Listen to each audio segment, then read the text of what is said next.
కరుణాకర్ గాడు వాడు ఏమని మాట్లాడుతున్నాడు. దైవజనులు భార్యలు వచ్చి ఆడ ఉండాలని ఆయన ఎవరో మాట్లాడుతున్నాడే. అసలు మడిసి పట్టుకు పుట్టినోడే నా మాటలు మాట్లాడటానికి. అసలు ఆ మాటలు ఏదన్నా కానీ సంస్కారం అనేది ఒక్కటి అనేది ఉందా? అది ఉంటే వచ్చి మాట్లాడమనండి, అంతేగాని తప్పుగా మాట్లాడితే మటుకు మేము ఒప్పుకోము. మీరు పూజించే దేవతలు కూడా మేము అట్నే మాట్లాడుతున్నామా?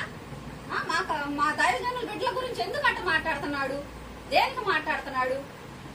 ఏమ్మా నువ్వు ఒక ఆడకూతురువే కదమ్మా, అమ్మా బళ్ళ పార్వతమ్మా, నువ్వు ఒక్కసారి బయటకు వచ్చి మా ముందుకు వచ్చి మాట్లాడమ్మా. నీ గురించి నువ్వు ఎక్కడెక్కడో గొర్రెలు కాసుకుంటావో మేకలు కాసుకుంటావో ఏం చేసుకుంటావు, ఒక వాడిపోయిన మల్లెపువ్వు గురించి ఇన్ని చెప్పిన దానికి అక్కడెక్కడో బట్టలు ఆడకూతురు బట్టలు తీసి ఆ రకంగా తిప్పారే. అప్పుడు ఆడిపోయావమ్మా నువ్వు. అప్పుడు మీడియా ఆడిపోయిందమ్మా, పిలిపించొచ్చుగా, మాట్లాడొచ్చుగా. ఎందుకు మాట్లాడలేదమ్మా నువ్వు?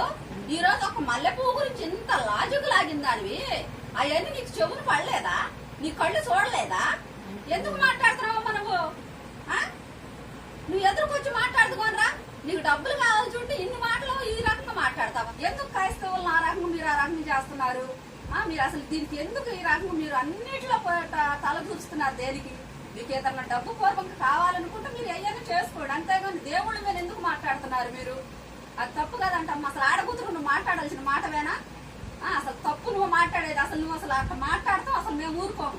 నువ్వు ఏది చేసినా గానీ మా దైవజనుడికి వచ్చి మా శాలమన్నాయకు నువ్వు క్షమాపణ చెప్పిన దాకా మటుకు నిన్ను వదిలిపెట్టేదే లేదు. మేము ఎంత దూరమైనా వెళ్తాం, కోర్టుకైనా వెళ్తాము, అవసరమైతే రోడ్ల మీద నిరాదీక్షని మేము చేస్తాము. దానికి సిద్ధపడండి. ప్రభుత్వం దిగి రావాలి, దిగు వచ్చి మా శాలమన్నాయకు మటుకు క్షమాపణలు చెప్పించాలి. చెప్పకపోతే మటుకు మేము ఒప్పుకోము. నీ చేతనైనా నువ్వు చేస్తావు, మా చేతనైనా మేము చేస్తామమ్మా. నీకు మర్యాదగా చదువుతున్నావు, ఇక్కడి నుంచి ఆపు నువ్వు.